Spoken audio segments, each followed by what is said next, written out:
Bonjour, bienvenue en salle de presse pour notre rendez-vous quotidien en ligne et en direct sur OBS. Je suis particulièrement ravi de vous retrouver après ces jours d'absence.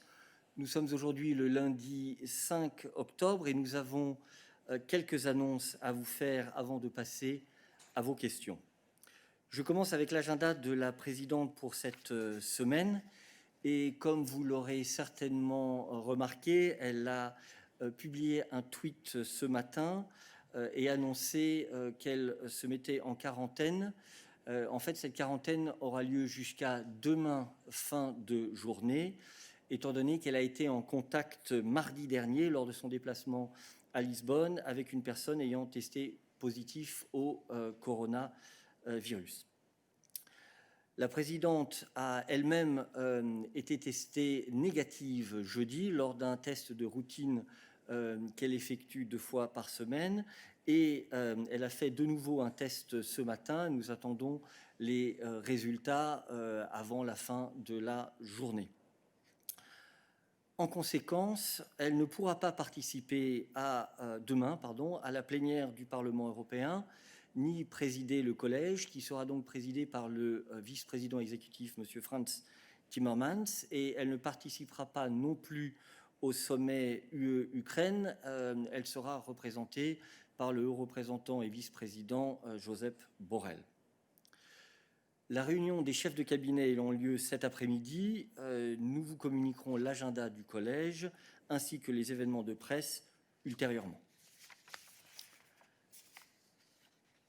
Puis, nos pensées vont à tous ceux qui ont été touchés par la tempête Alex dans le Piémont en Italie et dans les Alpes-Maritimes en France. La présidente von der Leyen a exprimé sa solidarité et le soutien de l'Union européenne avec les citoyens de ces deux pays. Nous avons activé le satellite européen Copernicus pour aider les premiers intervenants sur place et bien entendu, nous restons prêts à fournir plus d'aide aux besoins. Finally, today, Executive Vice President Valdis Dombrovskis and Commissioner Paolo Gentiloni will represent the Commission at the Eurogroup video conference. The meeting will discuss the Eurogroup's priorities under its new presidency, adopt its work program, and exchange views on the policy priorities for the euro area in the context of the recovery. The meeting will also discuss the 7th Enhanced Surveillance Report on Greece and the candidacies for the European Central Bank's Executive Board. Commissioner Gentiloni will participate in the press conference, which is still to be confirmed. And with this, we are now ready to take your questions. And I will start with Susanna Frexis. Susanna, you have the floor. Thank you. Just a few clarifications, if I may. Can you let us know if the president is okay, no symptoms at all? That would be nice to know. And can you tell us a little bit more about this routine? How many times is she tested? If you can help with that, it would be okay. And one more thing, during this meeting, everything was respected. I mean, she was always wearing mask. The distance was also observed. Thank you. Thank you very much. Thank you for asking how the president is feeling. I'm very glad to report that the president is showing no symptoms at all, and in fact is working normally. We had, for example, meetings this morning by video conference, internal meetings to prepare the week. So she's absolutely fine. The routine is very simple. The president, as members of her direct entourage, of her cabinet, and staff who work closely with her, are routinely tested twice a week on Mondays and on Thursdays. And this is something which happened also last week, and indeed again this morning. Of course, the meetings which took place in Portugal were organized with the Portuguese authorities in such a way that all the social distancing measures could be applied. So I don't think that there is anything out of the ordinary here in this context, but of course, The regulations being what they are, and rightly so, the president is respecting them and self-isolating until 7 days after the contact which he had, which was on Tuesday last week. Are there other questions on this issue, please? So I would ask you to only keep your hand raised if it is on this issue. Odile, je vois que tu as ta main levée. Non, tu as enlevé ta main. Athanasios. Thanks very much. Bonjour. So, is the president still traveling on Wednesday to Thessaloniki to receive this award, or is he going to receive it in a digital form? Thanks. Thank you very much, Athanasio. We are reviewing the items on the president's agenda until the end of the week to take into account, of course, the fact that for the moment we are expecting the result of her second test, but also all of the elements that need to be taken into consideration to ensure that she can carry out all of her essential functions as best as possible. So this is something that is under review at the moment and on which we will communicate once decisions are taken. All right, I see that Hans has a question. Hans, you have the floor.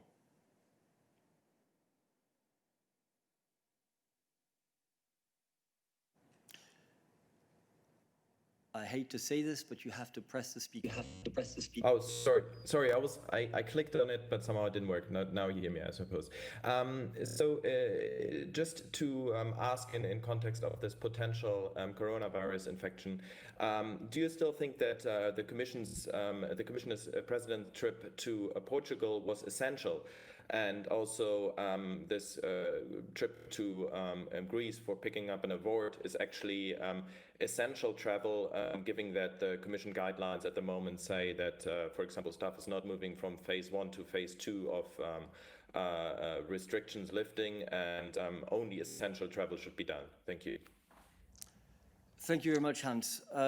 Well, I think that you have to bear in mind that there is probably a distinction to be made between what is essential for a member of staff of the Commission and for the President of the European Commission. And as we have said consistently, it is up to the members of the College to decide.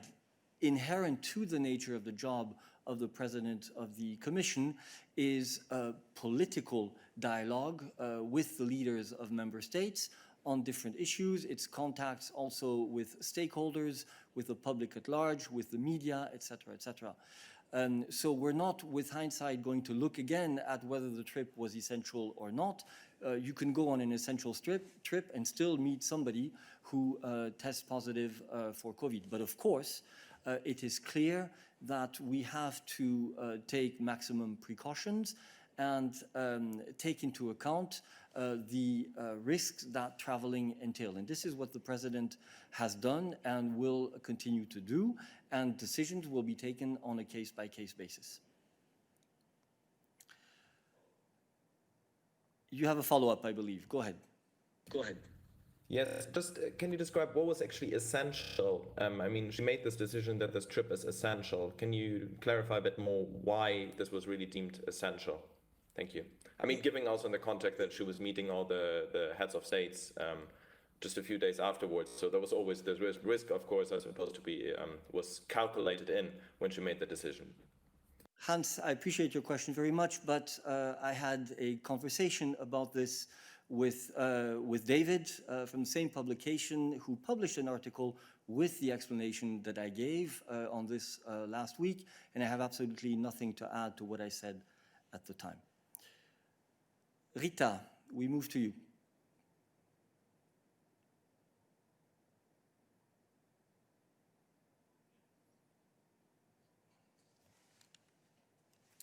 Rita, you have the floor. Press speak. Hello? We hear you. Can you hear me? Oh, okay. Thank you, Eric. A couple of questions. You just mentioned the routine of testing that the President goes through every week. So is it fair to assume that she was tested the Monday she traveled to Portugal, and then immediately after, so the Thursday after she got back. And another question is, was the president informed on yesterday, so Sunday, right? And was any other member of her cabinet that has been to Portugal been subjected to the same quarantine or exposure risk as the president herself? And lastly, she went to the European Council meeting. So, are any measures being now undertaken for the rest of the leaders and other people that were in contact with the president on that meeting? Thank you. Thank you very much, Rita. Thank you very much, Rita. If I can ask you to switch off the mic. Yeah, very good. Your assessment is not only fair, but it's also accurate. She was indeed tested on the Monday before leaving for Portugal, and on Thursday after having come back, as per the usual practice. Yes, indeed, she was accompanied during her trip by certain members of her cabinet who underwent the same routine and are now isolating in the same manner, obviously. As to the European Council, now it's extremely important to stress that the president was only informed late yesterday evening by our contacts in Portugal about the case of this person who has contracted or has been tested positive for COVID-19. Therefore, when she attended the European Council, she had a negative result from her test on Thursday morning and could not know that she had had this contact. And of course, we are informing the permanent representations and the leaders, basically, to inform them of the situation so that any precautionary measures that would need to be taken are taken by them. But just to remind you, the president herself has tested negative and shows absolutely no symptoms at this point in time. You have a follow-up, I understand. Yes, it's just a quick one. Is the president confident that the Portuguese authorities' measures while she was in Lisbon were all adequate? Thank you. Yes, she is. Mose, you have a question.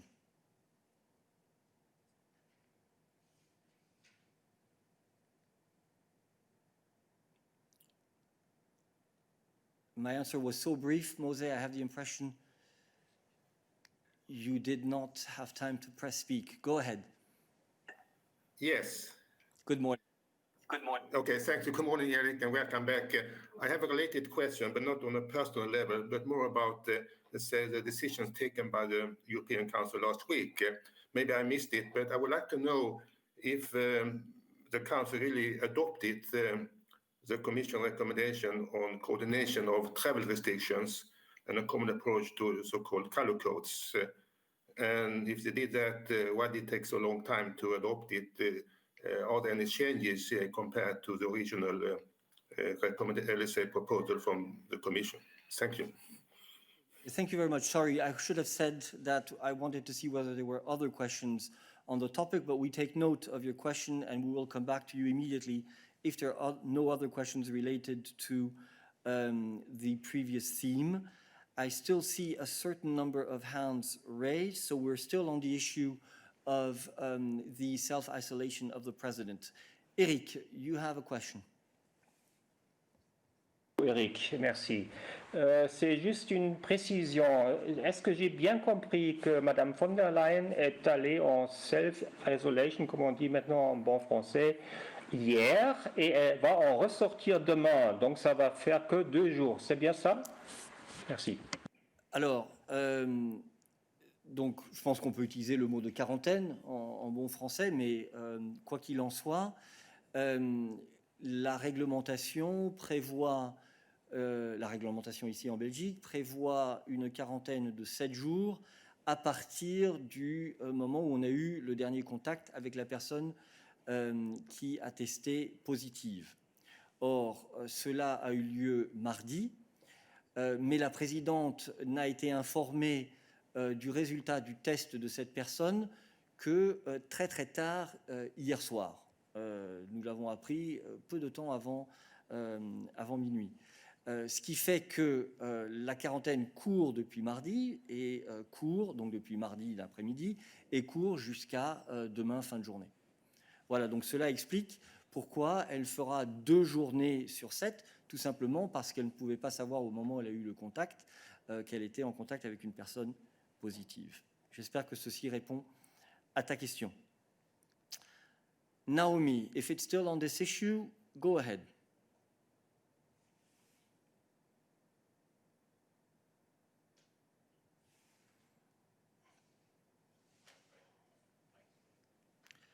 You seem to have an issue with your mic source, I am told.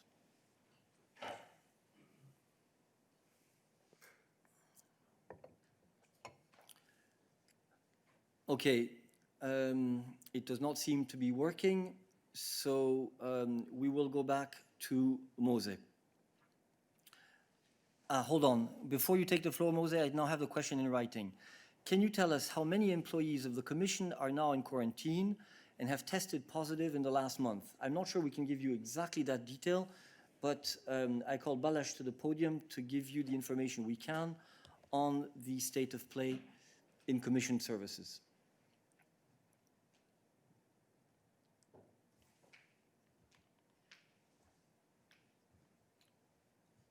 Indeed. Hi, Naomi. Good afternoon. So in terms of your question with regard to Commission staff, what I can confirm is that up to this morning, we have had 159 cases, positive cases within Commission staff. And what I should add is that, we take all the precautionary measures with regard to the colleagues that have been in close contact with the staff members concerned. And voila, people who tested positive, staff members, they are requested to contact the medical service when they test positive. And we, of course, have a well-defined protocol in place for such cases.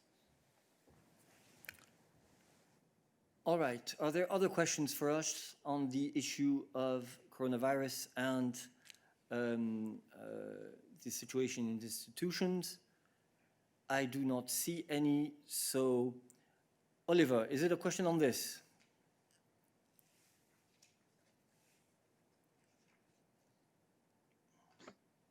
Hello, hi. Sorry for being late. Just briefly, it's maybe less a question, but maybe more of a suggestion. Do you think it would be a good idea if the Commission promoted the Belgian tracing app a bit more actively? I haven't seen any sort of promotion you're making in or around the Commission services, and it might be maybe a good idea to get a better idea of whether you're in contact with somebody who's tested positive or not. Thank you. Do you mean promoting it within Commission services, Oliver? I'm not quite sure I understand your question. Sorry. Yeah, hello, hi, yeah. I mean, both within and within the Commission services, but also generally speaking towards people living in Belgium, people living here in Brussels. I mean, I meet plenty of people who haven't really heard about it, people who are actually not that badly informed about what's going on. So now that the app exists, bit of advertisement might be a good idea. Thanks, Oliver. Well, it's not, as you say, it's not really a question. It's clear that within the Commission services, some advertising is taking place. In fact, it's on this very phone. As to informing the residents of our host country, it is really a task for the national institutions and national authorities to do. But you're absolutely right that it is important to advertise the fact that this app exists, that is now functional, and that people have an interest, both for themselves and for the people that they meet, to download it. Okay, I think we have finalized this chapter. Mose, I had said I would give you the floor, but in fact, Odile had raised her hand before you early on, so we first move to Odile.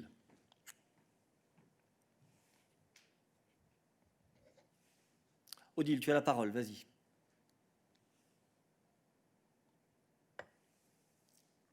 sont affectés. On n'a pas entendu le début de ta question. Odile, nous n'avons pas entendu le début de ta question. Il faut que tu attendes un petit peu avant de commencer à parler, de t'assurer que tu es bien en ligne. Ah oui, ok, ça va là maintenant? Vas-y. C'est bon là? Vas-y. Oui, ok. Merci Eric. Et meilleurs souhaits à Madame la Présidente et également à ceux qui sont affectés à la Commission. Et samedi a eu lieu au Parlement européen le 2e anniversaire de l'assassinat du journaliste saoudien Jamal Khashoggi. À cette occasion, plusieurs europarlementaires, dont le Belge Marc Tarabella, vice-président de la délégation parlementaire pour la péninsule arabique, demandent à ce que la présidente de la Commission ainsi que le président du Conseil ne se rendent pas au G20 à Riyad le 21 et 22 novembre prochain, et qu'ils se fassent remplacer par des fonctionnaires, non pas cette fois pour raison de santé, mais dans le but d'envoyer un signal fort à l'Arabie saoudite de la part des dirigeants européens pour leur signifier qu'on ne bafoue pas impunément les droits fondamentaux et le respect des droits humains et de l'état de droit par une parodie de justice. Alors ma question, que pensez-vous de cette proposition d'envoyer des hauts fonctionnaires au G20 et pourquoi pas, si je puis ajouter, aussi des arabophones. Merci. Merci Odile. Je passe la parole à Peter.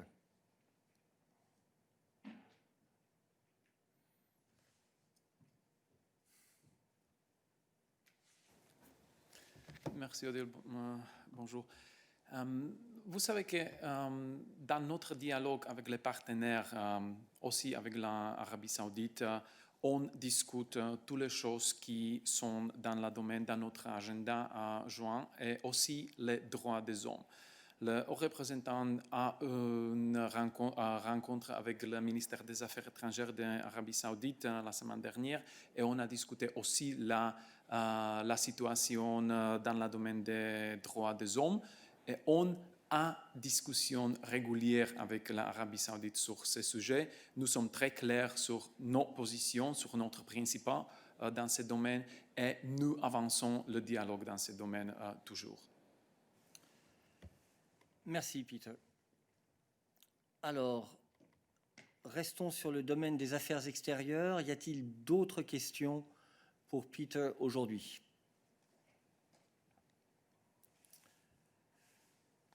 Athanasios. Thanks very much.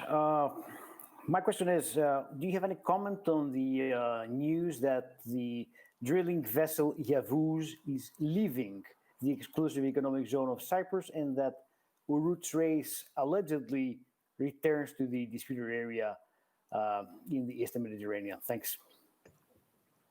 Thank you, Athanasios. Yes, very briefly, I can say that the departure of the Yavuz vessel constitutes another welcome step towards de-escalation in the Eastern Mediterranean, and we hope to see similar and further moves in this direction, as was outlined and discussed by the leaders at the Council last week.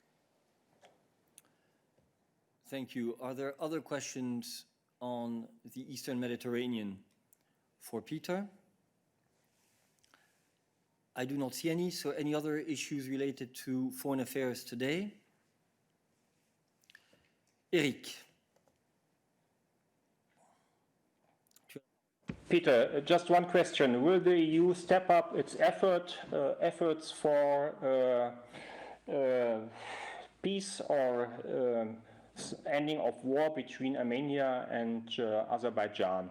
And if so, when and what will happen in the next hours or days? Thank you. Thank you. Indeed, it's happening. Actually, High Representative had a second set of phone calls with foreign ministers of Armenia and Azerbaijan over the weekend. This feeds into his initial round of phone calls with both foreign ministers at the start of this recent confrontation. He had a phone call with the Russian Foreign Minister Lavrov, Turkish Foreign Minister Mevlut Çavuşoğlu last week, also discussing these issues, which this confrontation, which is very worrying. This escalation is very worrying because of the serious risks it poses for the regional stability, and the EU was very clear in our calls from various levels, including the top level by the leaders at the Council last week, that the fighting needs to stop immediately and both sides have to re-engage in talks without precondition in the framework of the OEC Minsk Group co-chairs' efforts to solve the issue of Nagorno-Karabakh. So we keep calling on immediate ceasefire, immediate stop, halt in the confrontations, engagement in dialogue, solving this issue behind the negotiating table, because, and this is the message HRVP is conveying in his interaction with the partners, there's no military solution to this.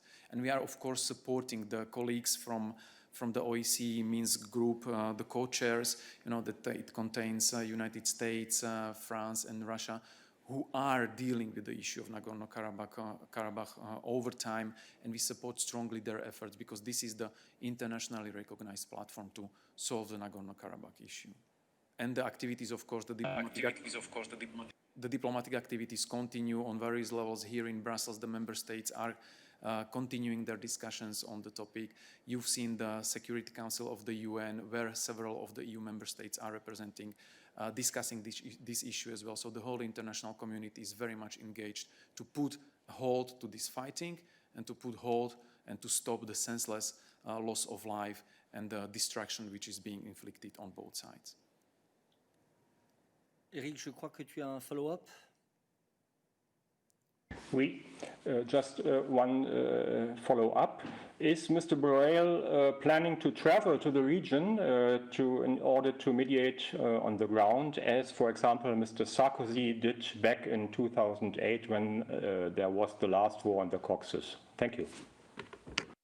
In general, HRVP, the High Representative, is always happy and ready to travel whenever his services might be needed.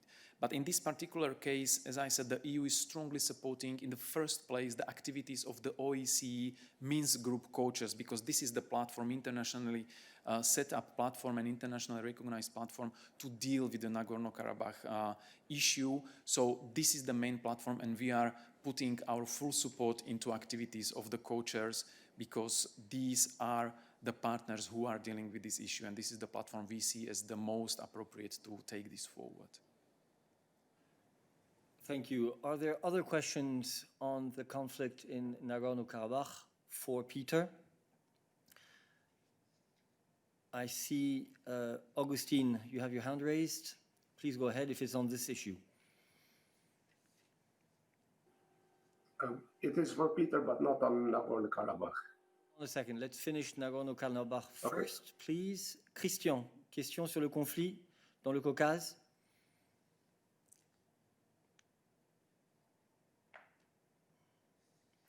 Je ne vois plus.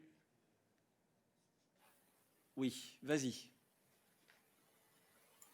C'est pour moi? C'est pour toi si c'est sur le Caucase.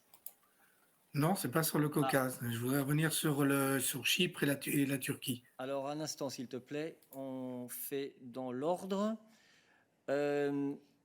D'autres questions sur le Caucase, je n'en vois pas. Donc, Augustine, nous revenons à toi. We come back to you, Augustine. Yes, thank you. I have a question about a remark by Serbian Deputy Prime Minister and Foreign Minister Ivica Dačić. He said in an interview with Serbian media, made a threat to the Serbs who speak about the graves of Albanian civilians throughout Serbia, asking what should we do with them. So since issue of missing persons, it's one of the most important issues in dialogue as well. Do you think that this might have a negative impact on the dialogue? And what is the position of EU since dealing with the past, discovering the fate of missing persons, prosecuting war crimes is a condition in EU accession process as well for Serbia? So just wanted to hear from Peter the position of European Union on this.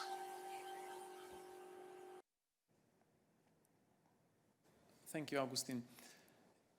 In general, we are always saying that it's not really up to us to comment various remarks by representatives, political leaders, or leaders of political parties in our partner countries. We've noted, however, over the last few days and weeks, various statements which are touching upon the issue of reconciliation, regional cooperation, good neighborly relations. So, since you are asking about our position, I would like to stress the following.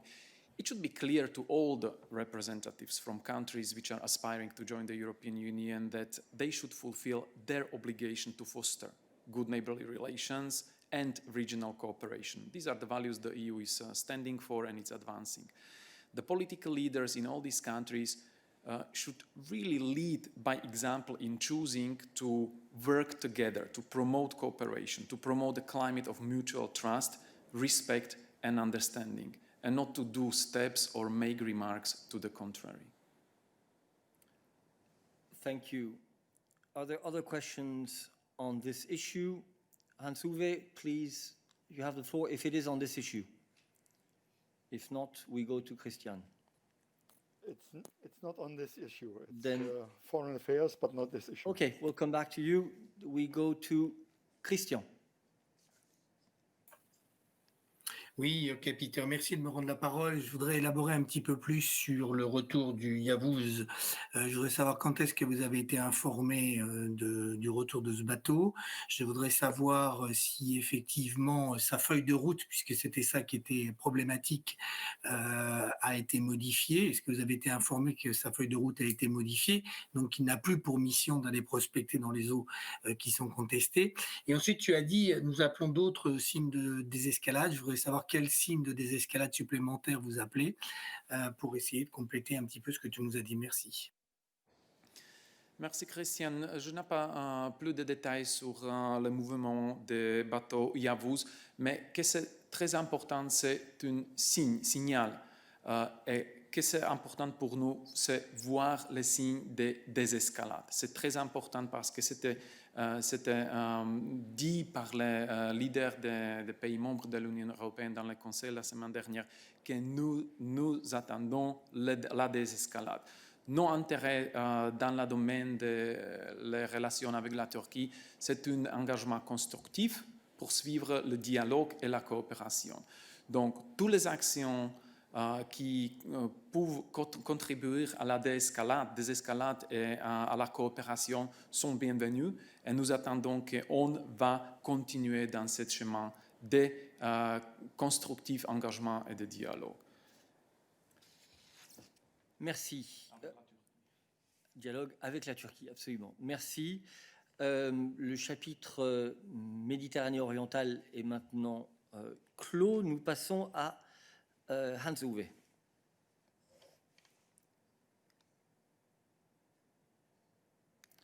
Hans-Uwe, you have the floor.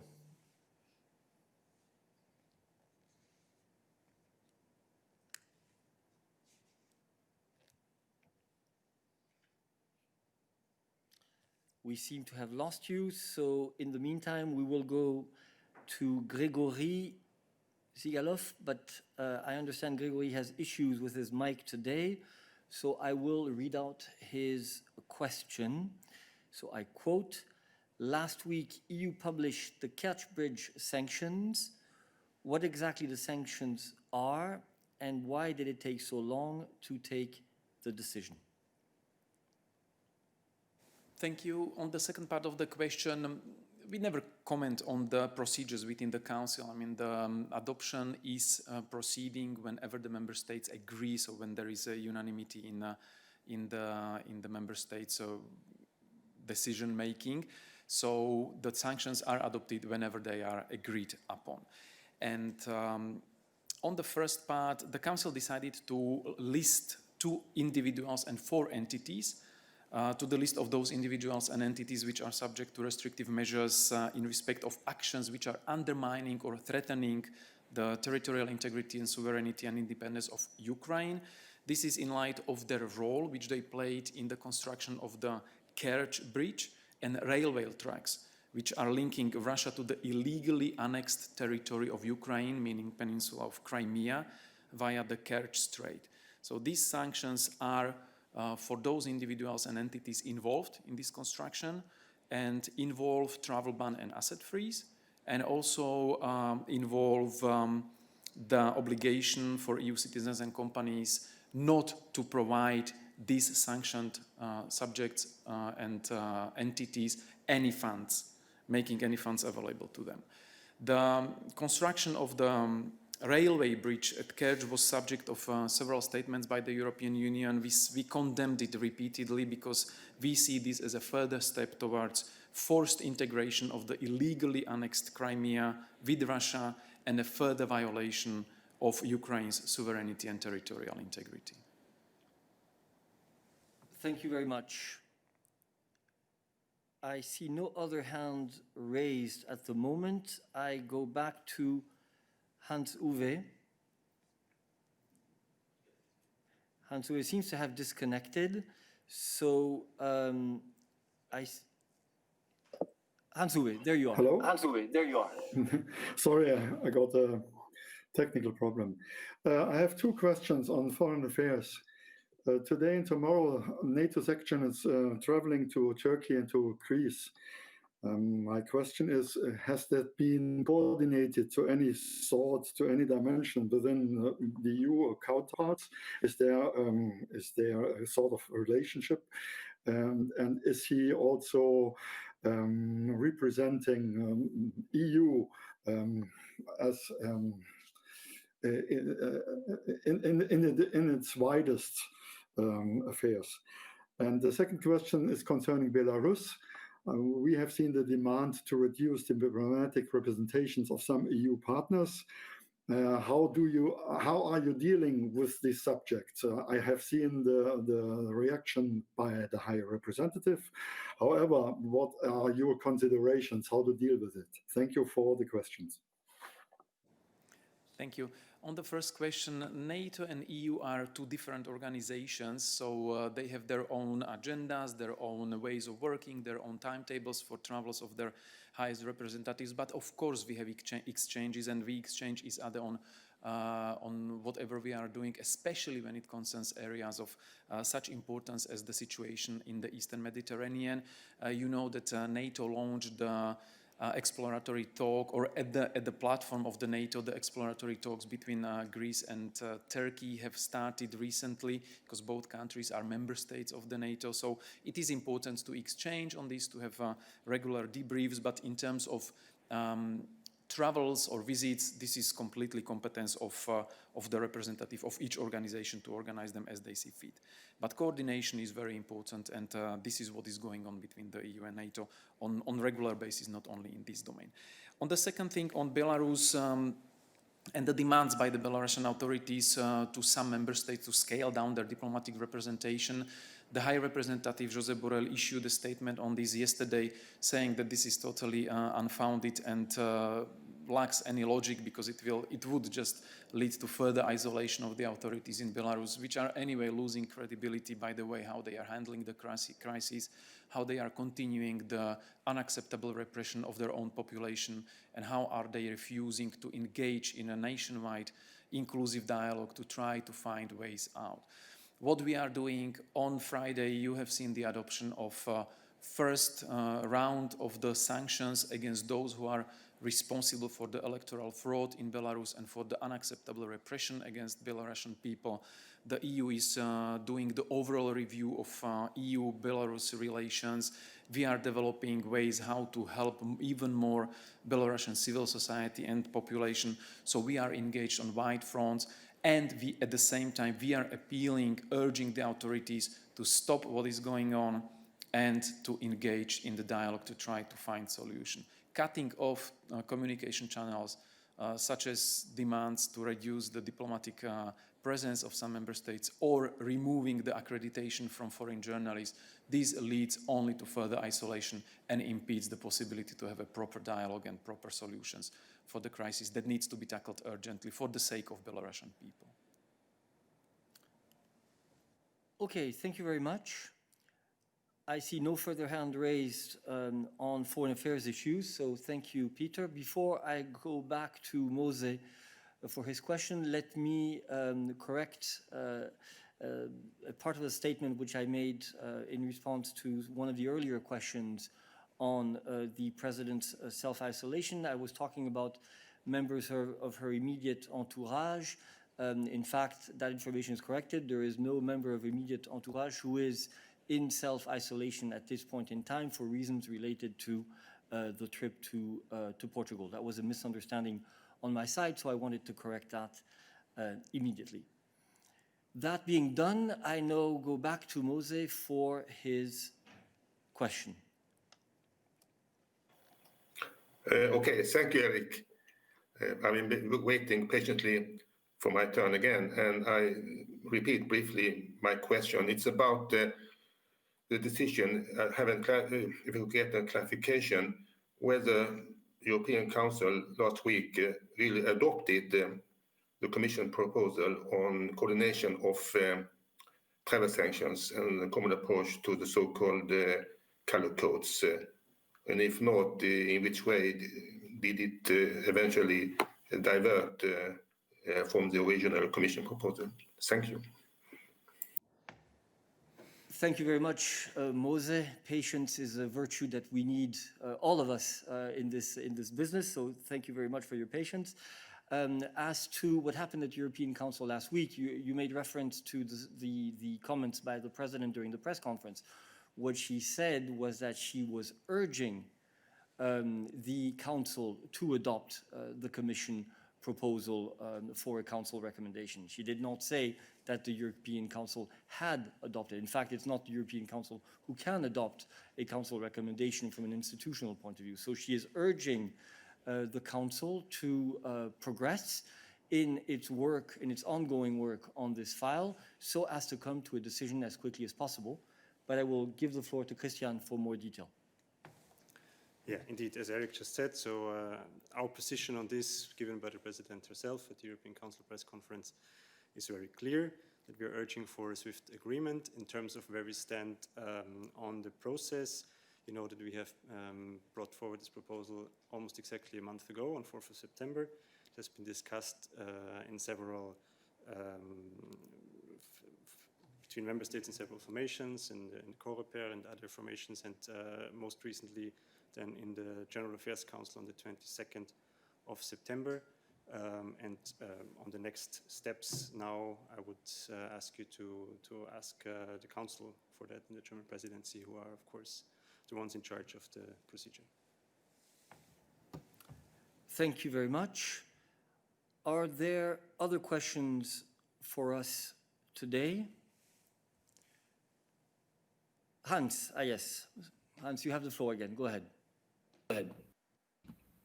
Yes, actually I have two questions, one on Brexit and the other one on the rule of law report. I maybe start with the rule of law report.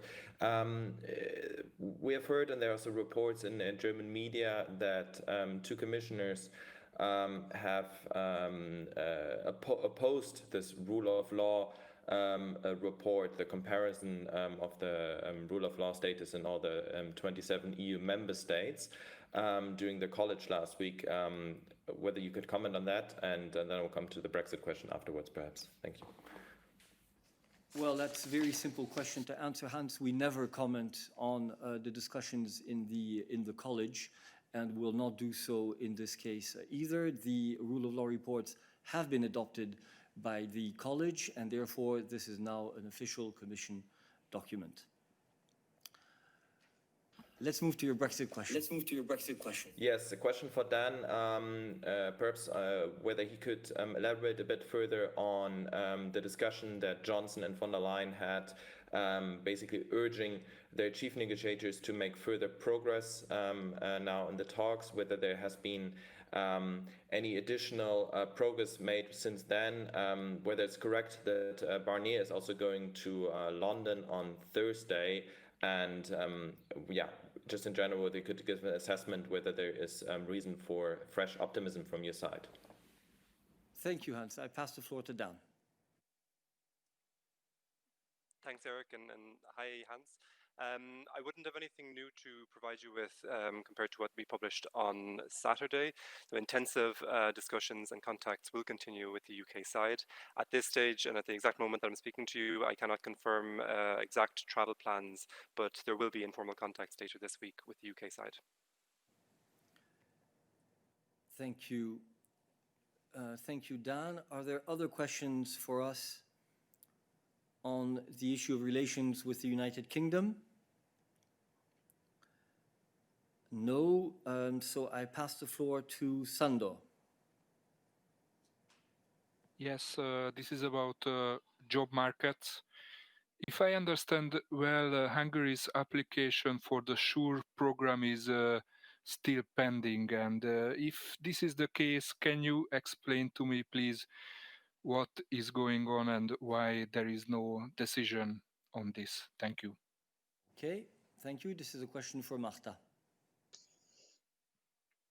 Yes, hello. I hope you can hear me. So indeed, the Commission has been in intensive talks at technical level with the Hungarian authorities in order to clarify some of the aspects of the measures put forward by Hungary to be supported by SURE. These contacts are still ongoing. We hope to be able to put forward a proposal for Council very shortly. So please stay tuned on that. Thank you. Thank you. Sandor, you seem to have a follow-up. Go ahead. Yes, this discussion is rather a technical issue, or the Commission has maybe more political problems related to some regulations of the job market in Hungary. Can you elaborate on this? Marta. Thank you. So the Commission has been in contact with all member states regarding the measures put forward. The nature of the discussions was basically to clarify if the measures fall under the scope of the SURE regulation, namely if they are there to support short-time work schemes or similar measures for the self-employed. So those discussions were exactly the same as for all the other member states. And again, we hope to be able to put forward a Commission proposal to the Council very shortly. Thank you. Thank you. Sandor, you still have your hand raised. You have another follow-up. I think you're not going to get much more from Marta on this, but try. It's the last question. Is Hungary the only country whose application is pending in the SURE program? Marta, go ahead. Thank you very much. Thank you very much. Indeed, this is for the moment the only official request which we have received and which we are assessing. Of course, as I mentioned it already before, all the other member states are still welcome to put forward applications for the SURE instrument. Up to 100 billion euros is available on this instrument.